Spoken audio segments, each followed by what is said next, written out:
山本敏夫、ペンネームは山本の一字抜いて大和、敏夫を李勇と読みました。そして龍というペンネームを名乗っております。生まれは、1948年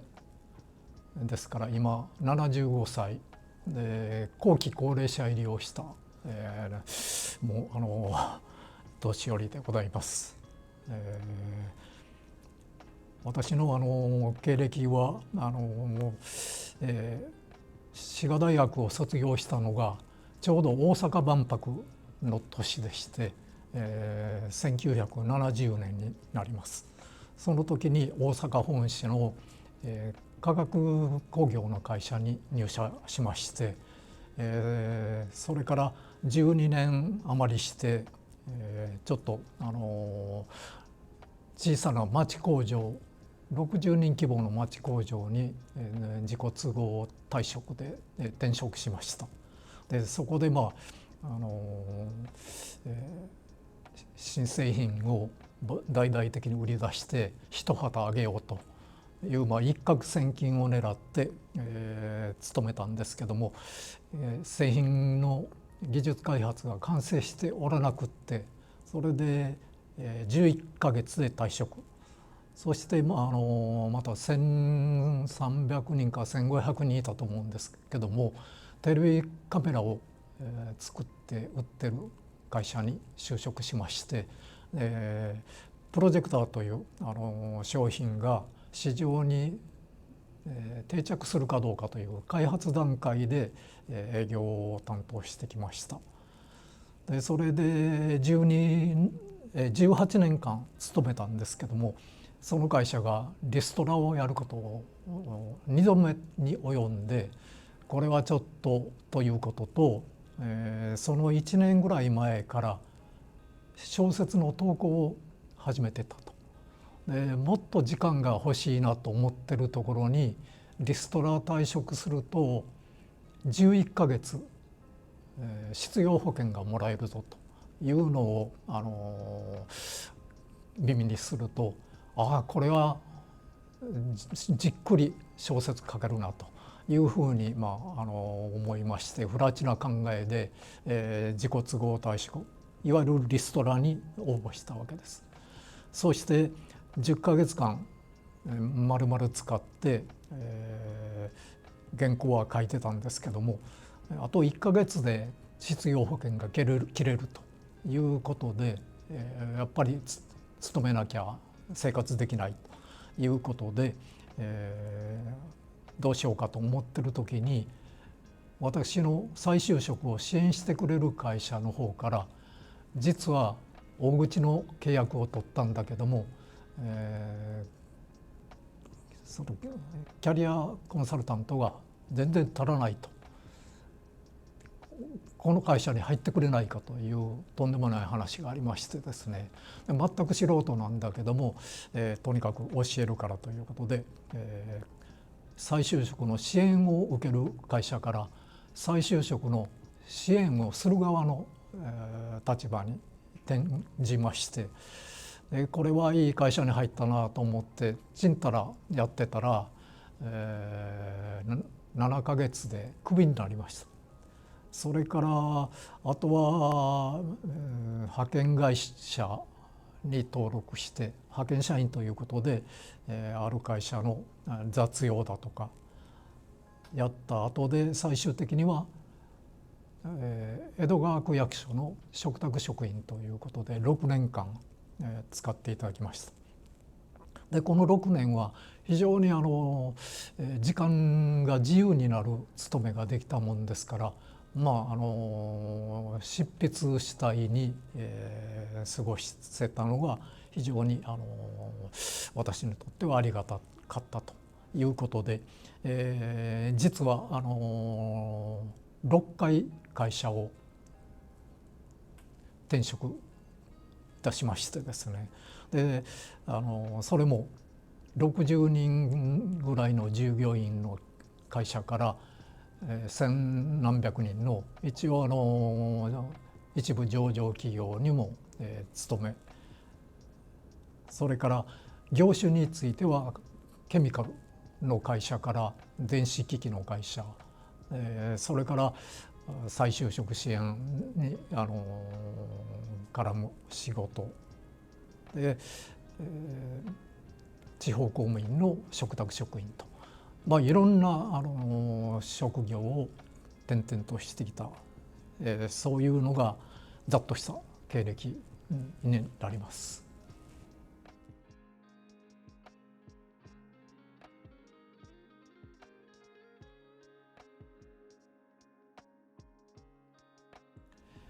学生時代で力入れたのはパチンコでした。それから次は、ハンドボールに属したんですけども、ハンドボールに多大の時間を費やしたというようなことでして、ほとんど勉強はしないで自由を謳歌したというのが学生時代のざっとした過ごし方でございます。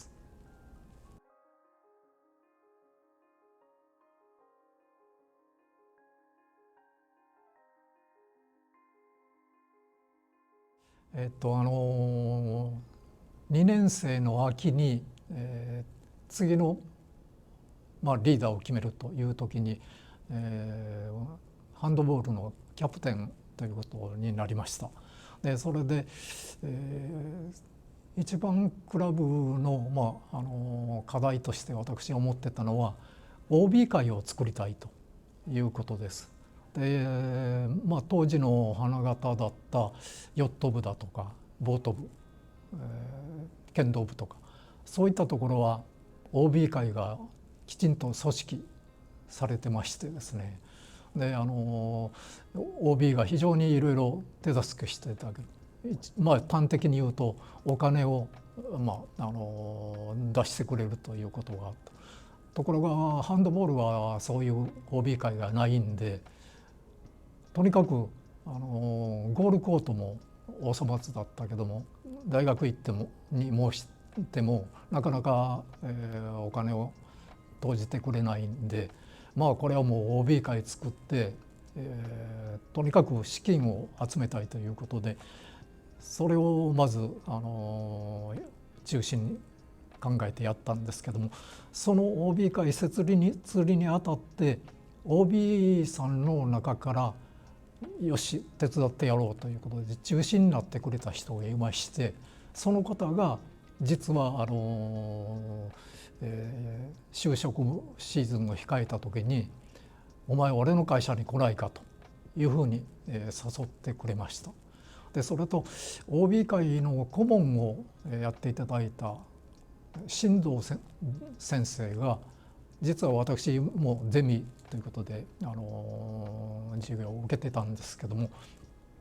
その新藤先生がハンドボールの顧問もされておって、で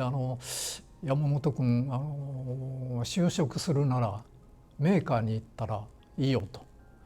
楽できるよっていうふうにデビの先生もおっしゃっていただいて、でそして人事課の方からですね、課長と係長が彦根までやってきて、ぜひ入ってくれということを2回ぐらい、来てくれましてですね、で銀座の学生としては憧れの高いレストランでですね、昼食をご馳走になったりという過程があって、この会社に入ったら自分の希望する所属のところで働かせてくれるんじゃないかというふうに思いまして、そうして入社したのが、製鉄化学、今は住友製菓という、会社でございます。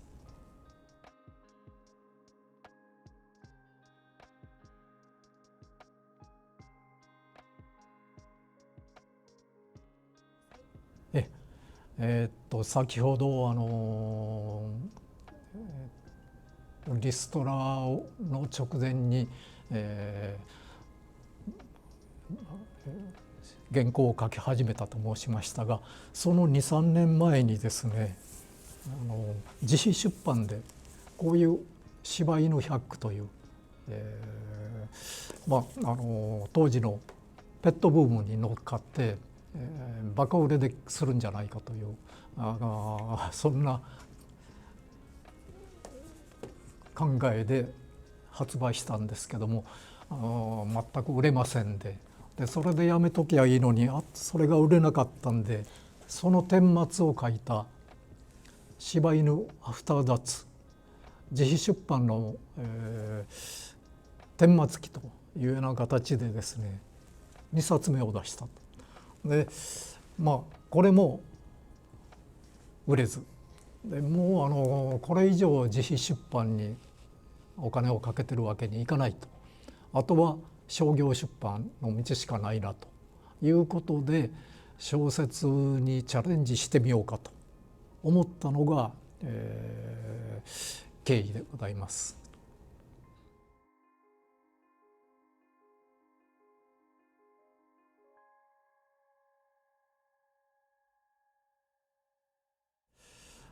私、出身は京都府なんですが、彦根の歴史に、主体を置いたわけじゃなくって、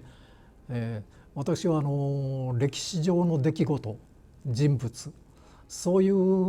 ことに関して、一般にこう言われてる解釈ではどうもなんか違和感があると、これちょっと違うんじゃないかと。例えば石田三成、もう非常に悪人といいますか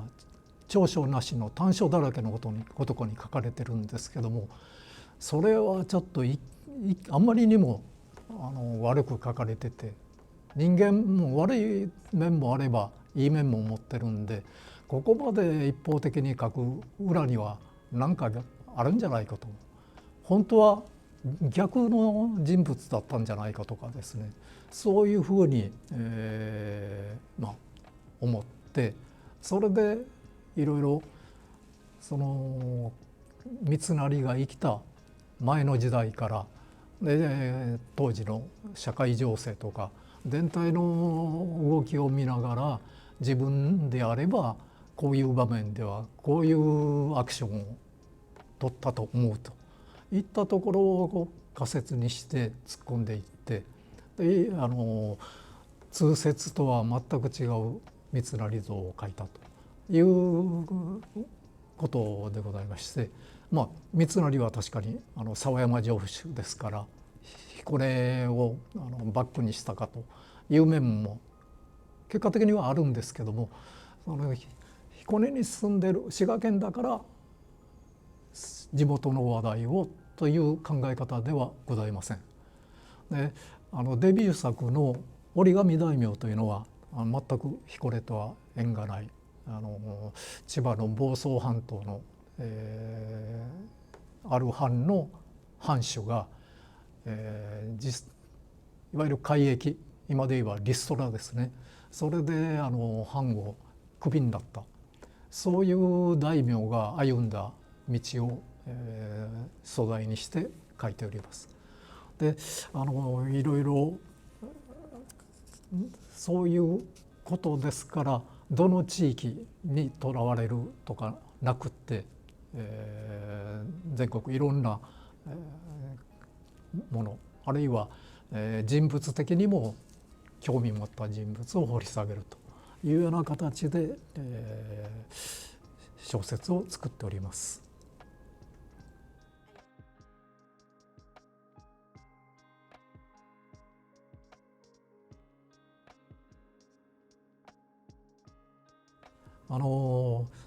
先ほど申しましたように小説のアイデアといいますか素材はだからもう、面白いなと思ったことに注目する。でその小説を一作書いてるうちにいろんな資料を調べたり、考えたりしてると、これ全然このテーマでは使えないけどもこの話面白いなと思うものが必ず一つあるいは2つ出てきます。でそれをメモっておいて、で前作が書き終えたら次のテーマにそれを選ぶと。でそれを書き終えたらまた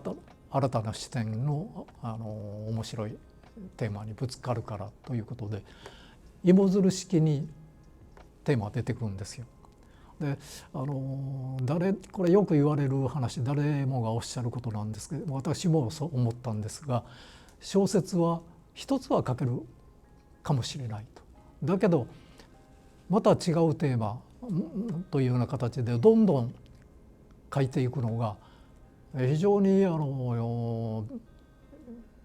分かんないと言いますか、よく書けるもんだなと、俺はそこまでは書けないなというふうに実感したんですけど、さっき言ったように書いてると次から次へテーマが出てくるということで、アイデアが出なくて困るということはほとんどないというのを実感してきました。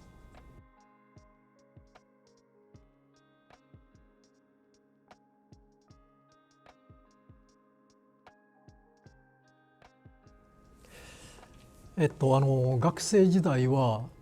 当時の人気作家、今でも人気あるんですけども、司馬遼太郎さん、それから池波正太郎さん、このお二人の、時代小説を中心に非常に熱中した、ことがあります。だけど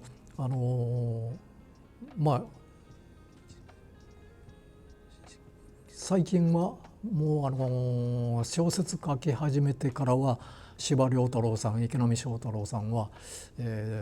ほとんど自分と違う分野といいますかね。私はどっちかというともうお二人は過去の作家だと思ってます。でというのは歴史の大きな流れ、通説はもう正しいという前提を置いて、でその中でちょっと違った系統の、書き方をしているということで、私の場合は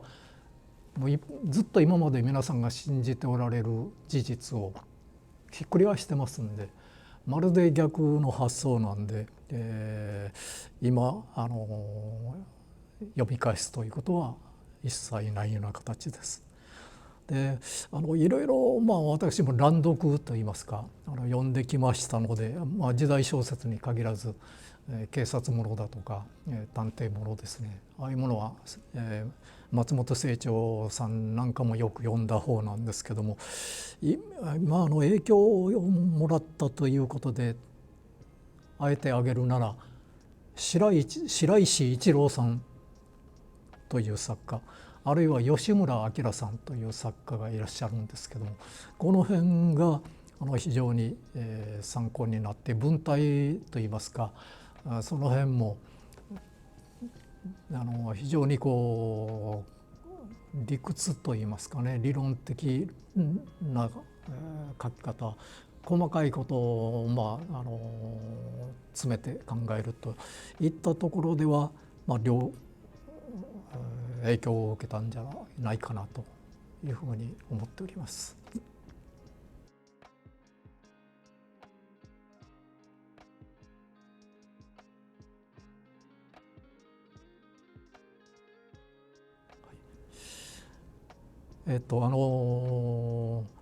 スランプに陥ったというの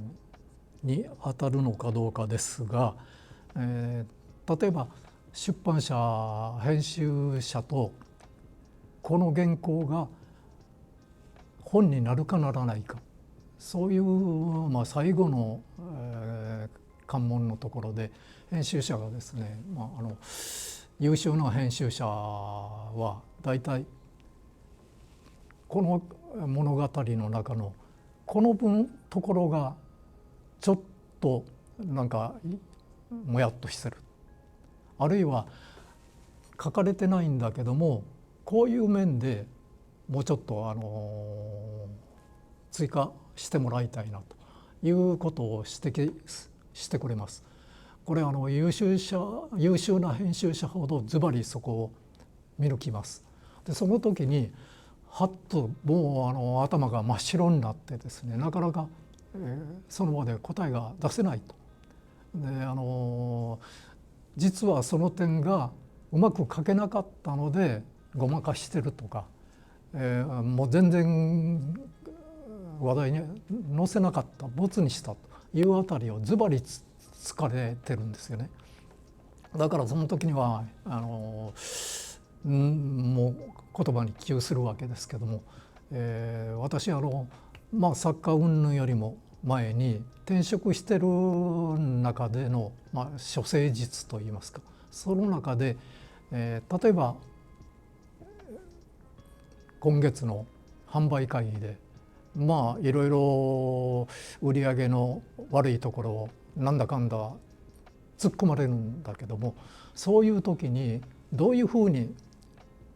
言い逃れるか、あるいはどういうふうに説明して苦境を納得してもらえるかといったところで5つぐらいの言い訳といいますか解決策を用意してから場に臨むと。でそういうことをずっと癖にして自分に課してきました。でそんな大きな会議でなくってもですね、朝のミーティングなんかでも、例えば部下を前にどんな話をするかというのも5つぐらいは考えていくというような癖をつけてたので、小説についてもぐっと突っ込まれた時にうーっと考えると割に早く5つぐらいのアイデアといいますか、それに見つかる、行き渡るというようなことが、土壇場を救ってくれたなというふうに思っております。これは本当に小説家だけの話じゃなくて、どんな職業に就かれても常に事前に1つ2つじゃなくて5つというのが問題なんですね。1つ2つだとその話はもう先に自分が言う前に他の人が発言して終わっちゃうかもしれない。そうすると無言のまま終わらなきゃいけないんだけど、5つありますとまず1つは残る。で絶対自分の意見も言えるというような面があるんで、その辺が、いろいろトレーニングしてきたというのが役に立ったと私は思っております。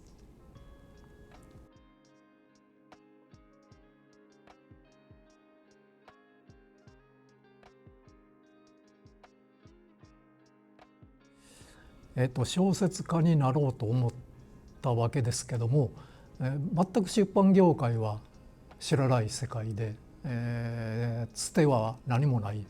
で結局やるのはもう自分で原稿を書いて、募集してる賞に応募するしかないわけなんです。でそれでとにかく自分の小説が土俵になってるというか通用する賞を全部リストアップして、でそれには投稿するというような形を取るしか手がなかったわけなんです。それでそういうデビューを目指して作家修行をしてる時には投稿できる場所があったんですよね。賞がいくつかあった、新人賞というのがいくつかありますので。ところが一回デビューすると新人賞にはもう投稿できないわけです。でそうなるとぐっと投稿できる場所がない。でかといっていろいろな出版社の方から話をもらえるほど、実力が認められてないというようなことでですね、一番サラリーマン時代と、に書いてた時期と現代とでは、そういうところが一番つてがなくなったといいますか、つながりがなくなった。でさらに出版社との間も3年間のコロナ自粛の時にほとんど出版社は東京ですから、東京に行くこともできずブランクになってしまって、出版社との間の、コミュニケーションが切れたと。その間に私がお世話になった編集者もいろいろ変わったりですね、転職していなくなったりとかいう、道が切れたのが一番大きな、問題だと思っております。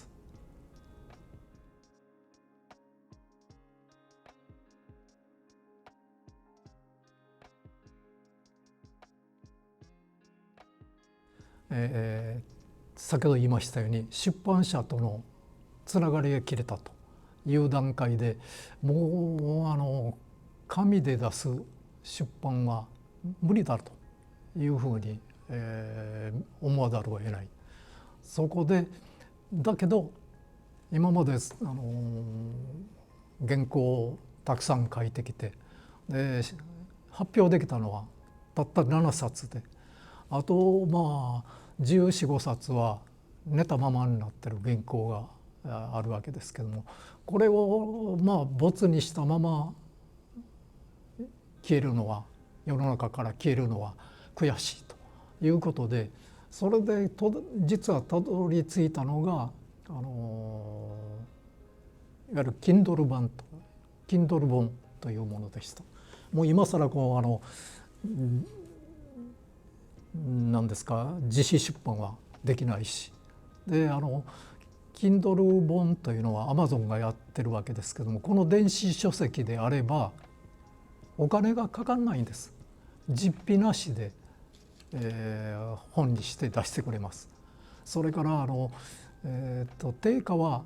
例えば長編もので私300円という値段をつけてるんですけども、その300円に対して200円弱かな、190円ぐらいのバックがあるんです。いわゆる印税に相当する分、7割という印税率を持ってますんで、そうすると190円というと紙の本で出版社から出すと、印税は 10% ですから、1900円の本が1冊売れないと入ってこないんですけども、今やっぱり1900円の本を買うというのはなかなか、面白ければいいけどもつまんなかったらというのもあって買うのもためらう方が多いと思うんですけども、300円であればですね、コーヒー代より安いと。なんだつまんないと言っても我慢してくれる値段でもあろうかと思いますし、で私の方は本当に今までに書き溜めた、ワードの原稿データをもっとそのソフトに載せればですね、向こうがコンピューターで変換して、で表紙だけは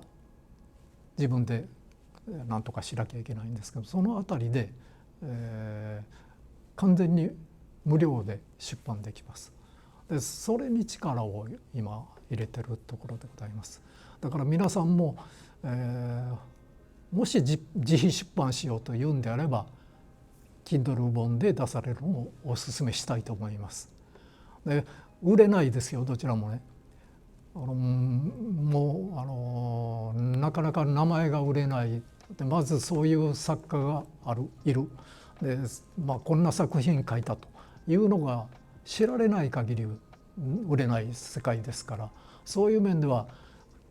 自費出版も Kindle 本も同じです。だけどお金がかかんない、手軽にやれるという面では、段違いです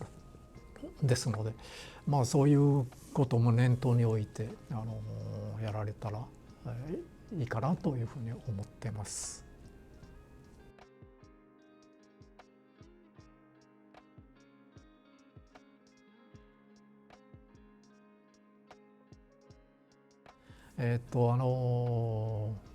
サッカー修行といいますか登校生活をしていた頃に、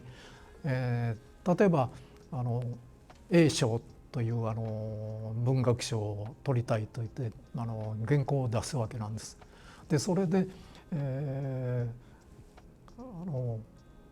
自分としては自信持って出したつもりでもですね、大和さん去年私の賞に応募されたその作品の出来に比べるとちょっと今年のは少し物足りないなと。だから、今年はおすすめできませんという形で外されちゃうんですよ。で例えばその年度に募集した作品の中では一番だったと。だけど今言ったようにね、あなたの去年応募したものよりも出来がという形で辞退しろというズバリは言わないんだけども土俵に乗せませんということを言うわけなんです。だからプロゴルファーのトーナメントでですね、15アンダーでそのトーナメントでトップで終わったという人に対してあなたは3年前に20アンダーで優勝したでしょうと、それよりも今年のスコアが落ちてるから賞はあげませんよというのと一緒だと思って非常に理不尽な世界だと思ったんですけども、ただやっぱりそういうところを経てこないと常に前作よりもいいものを書かないと仮に出版したとしてもおそらく読者の方はもうこれが終わりだなというかもうこの作家これから期待できないなという形になるというのもこれまた、事実でございますんで、やはり常に前の書いた作品よりもいいものを出さなきゃいけないというのが痛切に感じて出版社とはなんと厳しいと思ったんですが、